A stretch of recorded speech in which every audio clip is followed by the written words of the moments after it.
అందరికీ నమస్కారం అండి. నా పేరు Vijay Nagaberu. Thanks a lot మన రెస్పెక్ట్ సినిమా నా ఛానల్ అంతగా ఆదరిస్తున్న ప్రతి ఒక్కరికి చాలా థ్యాంక్స్.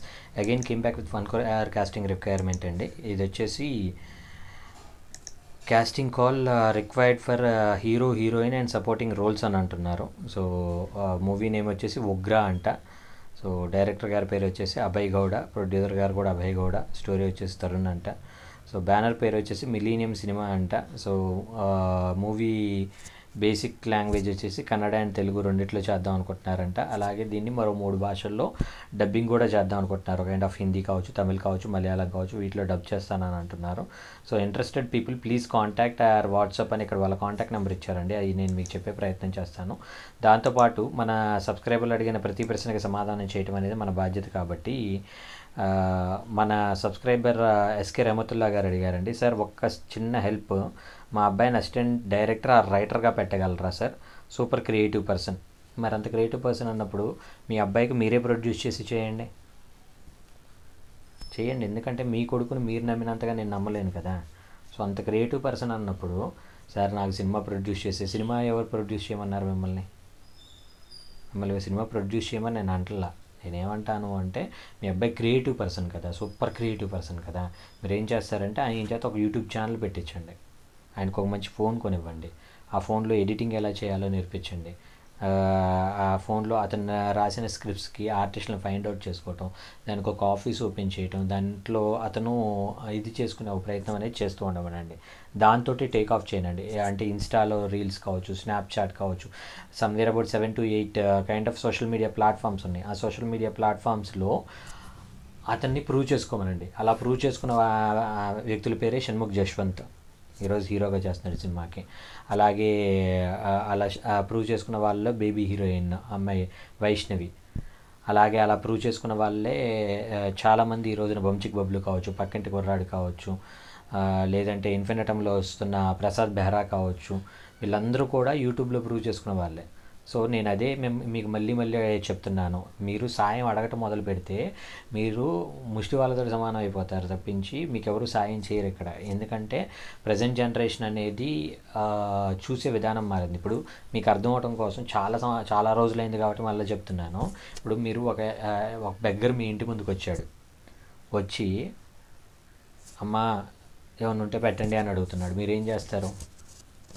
అయితే ఒక గ్లాస్ రైస్ వేస్తారు, లేదంటే ఒక ముద్ద అన్నం పెడతారు, లేదంటే కుదిరితే ఒక 10 రూపాయలు ఇస్తారు, లేదంటే చేయగలేదు పక్కకి వెళ్ళిపోయా అంటారు, అంతేనా? లేదంటే అతన్ని తీసుకొని ఇంట్లో కూర్చోబెట్టి బిర్యానీలు పెడతారా? బెటర్ కదా. సో నేను మీకు అదే చెప్తున్నాను. మీరేం అడుగుతున్నారు? సాయం అడుగుతున్నారు అంటే నథింగ్ బట్ మీకు వాళ్ళ దృష్టిలో ముష్టి వాళ్ళు ఎవరినైతే అడుగుతున్నారో వాళ్ళ దృష్టిలో మీరు ముష్టి వాళ్ళకి ఎవరు బిర్యానీలు పెట్టరు కదా. మీరేం అడుగుతున్నారు? నాకు బిర్యానీ పెట్టండి అయ్యా, ఇంట్లో కూర్చోబెట్టి డైనింగ్ టేబుల్ మీద పెట్టండి, నేను స్నానం చేయడానికి నాకు అన్ని ఏర్పాట్లు చేయండి, నేను మీ బెడ్రూమ్లో హ్యాపీగా పడుకొని నిద్రపోతాను, నాకు కావాల్సిన వసతులు ఏర్పాటు చేయండి అని అడుగుతున్నారు. సో మీరు అడిగేది అద్భుతం. ఆ అద్భుతం అడిగేటప్పుడే అది అడుక్కునేలాగా ఉండకూడదు. అలా కాకుండా మీ ఇంటికి ఒక ఫ్రెండ్ వచ్చాడు అనుకోండి, ఫ్రెండ్ వచ్చినప్పుడు మీరు ఏం చేస్తారు? వాడికి కాలు చేతులు కడుక్కోవటానికి ముందు నీళ్ళు ఇచ్చి ముందు స్నానం చేసి రారా, తర్వాత మాట్లాడదామని వాడికి స్నానం చేయించి ఆ తర్వాత భోజనం పెట్టించి మీ బెడ్రూమ్ని వాడికి ఇచ్చి మీరు భార్య పిల్లలందరూ వచ్చి హాల్లో పడుకొని అయినా కానీ వాడికి కావాల్సిన ఫెసిలిటీస్ అన్నీ ఇస్తారు. సో నేనేమంటాను అంటే ముఖపరిచయం లేని వాడిని సాయం అడగటం అనేది ముష్టెత్తుకోవడంతో సమానం లాంటిది. దాని బదులు మీరు ఏం చేస్తారు అంటే వెళ్ళండి, ముందు మార్కెట్లోకి వెళ్ళండి. నేను రోజుకు ఒక డైరెక్టర్ని, ఒక ప్రొడ్యూసర్ని, ఒక మేనేజర్ని, ఒక రైటర్ని, వీళ్ళందరినీ మీకు మన వీడియోల ద్వారా పరిచయం చేస్తున్నాను కదా, వాళ్ళతోటి పరిచయాలు పెంచుకోండి. అప్పుడప్పుడు ఒక టీకి కలవండి, అప్పుడప్పుడు ఒక కాఫీకి కలవండి, అప్పుడప్పుడు ఒక లంచ్కి కలవండి, మీటింగ్స్ పెట్టుకోండి, వాళ్ళకి అప్పుడప్పుడు ట్రీట్స్ ఇస్తూ ఉండండి. సో ఒక 10 మందిని ఫైండ్ అవుట్ చేయండి. 10 మందిలో ఎవరో 3-4 మీకు జెన్యూన్ అనిపించారు. 10 మందిని వదిలేసండి. 3-4తోటి ఒక 6 నెలలో, సంవత్సరం ట్రావెల్ అవ్వండి.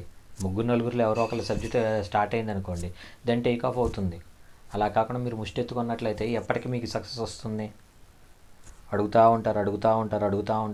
ఉంటారు కానీ సినిమా ఇండస్ట్రీలో అవకాశాలు రావడం చాలా కష్టం అని బయటకు వెళ్ళి చాలా బ్యాడ్గా మాట్లాడేస్తారు. మీరు అవ్వాల్సిన టైప్లో అప్రోచ్ అవ్వకుండా నాకు దక్కట్లేదు అంటే ఎలాగా? మీరు ఒక అమ్మాయిని పటాయించాలి అని అబ్బాయి కావచ్చు, అబ్బాయిని పటాయించాలి అని అమ్మాయి కావచ్చు, ఫిక్స్ అయినప్పుడు అవతల వాళ్ళ ఇష్టాలు ఏంటనేది తెలుసుకొని వాళ్ళకి నచ్చినట్లు మీరు బిహేవ్ చేసి వాళ్ళ ఇష్టాన్ని లాక్కోవడానికి ట్రై చేస్తూ ఉంటారు కదా, అలాంటి ప్రయత్నం చేస్తే మాత్రం మీకు సక్సెస్ వస్తుంది అనేది నా ఒపీనియన్. అలా కాకుండా ఆ అమ్మాయి దగ్గరికి వెళ్ళి ప్లీజ్ ప్లీజ్ ప్లీజ్ నన్ను ప్రేమించవా, ప్లీజ్ నీ కాలు పట్టుకుంటాను, నేను ప్రేమించవా, అయ్యో నేను అడుక్కు తింటున్నాను, నేను పేదోడిని, నేను దరిద్రానికి దగ్గరగా ఉన్నాను, నన్ను ప్రేమించు అని అడుగుతారా మీరు? అడగరు కదా. అమ్మాయికి దరిద్రానికి దగ్గరగా ఉన్నాను, నేను అడుక్కు తింటున్నాను, నేను భయంకరమైన పేదోడిని, నన్ను ప్రేమించంటే పెళ్లి చేసుకుంటుందా మిమ్మల్ని? చేసుకోదు కదా. అమ్మాయికి ఏవేవైతే ఆ అమ్మాయిని నేను పెళ్లి చేసుకుంటే ఫ్యూచర్ బాగుంటుంది అని ఏ రకంగా అయితే నమ్మకాన్ని కలిగిస్తావో, అదేవిధంగా సినిమాల్లోకి వస్తే నేను ఇన్ని రకాలుగా నీకు ఉపయోగపడతాను, నన్ను నువ్వు అసిస్టెంట్ డైరెక్టర్గా పెట్టుకోవడం వల్ల నీకు ఇన్ని ప్రయోజనాలు ఏర్పడతాయి. అంటే నాకు ఇన్స్టాలో ఎంతమంది ఫాలోవర్లు ఉన్నారు, నేను ఎడిటింగ్ చేయగలను, నేను డబ్బింగ్ నాకు ఇది చేయగలను, నేను ఇన్ని రకాలుగా నీకు యూజ్ అవుతాను అని చెప్తే అప్పుడు నీకు అవకాశం అనేది దగ్గర అవుతుంది. ఒకటే చెప్తాను, గుర్తుపెట్టుకోండి, మీరు ఒకరిని సాయం అడిగే ముందు వాడికి మీరు ఎన్ని రకాలుగా ఉపయోగపడతారని చెప్పండి. అప్పుడు మీకు అందే సాయం అనేది చాలా దగ్గరగా జరుగుతుంది. అది మాత్రమే మెయిన్గా గుర్తుపెట్టుకొని మీ అందరూ రైట్ వేలో ఏమంటారు ట్రై చేస్తారని మనస్ఫూర్తిగా కోరుకుంటున్నాను. సో వీడియో నచ్చిందా? లైక్ చేయండి, వీలైనంత ఎక్కువ మందికి షేర్ చేయండి. ఎవరైతే సబ్స్క్రైబ్ చేసుకోకుండా చూస్తున్నారో please do subscribe. Getting back to the casting requirement, వీళ్ళ రిక్వైర్మెంట్స్ చెప్పాను కదండి. వీళ్ళ కాంటాక్ట్ నెంబర్ వచ్చేసి 8088108082. I repeat 8088108082. So second number వచ్చేసి 8919099507. I repeat 8919099507. డిస్క్లైమర్ మీ అందరికీ తెలిసిందే కదా. పర్టికులర్ రిక్వైర్మెంట్కి నాకు ఎటువంటి వ్యక్తిగతమైన లావాదేవీలు లేవు, వీళ్ళెవరో కూడా నాకు తెలియదు. సో వీళ్ళు ఎవరైనా వచ్చి నాకు డబ్బులు ఇస్తేనే నీకు అవకాశం ఇస్తానంటే అలాంటి అదలు అదవాన్ని వదిలేసేయండి. రేపు ఇంకొకటి వస్తుంది, దానికి ప్రయత్నించండి. సో అలా ప్రయత్నిస్తూ మీరు మంచి స్థాయికి రావాలి అని మనస్ఫూర్తిగా కోరుకుంటున్నాను. వీడియో నచ్చిందా? లైక్ చేయండి, వీలైనంత ఎక్కువ మందికి షేర్ చేయండి. ఎవరైతే సబ్స్క్రైబ్ చేసుకోకుండా చూస్తున్నారో please do subscribe. Thank you and all the best.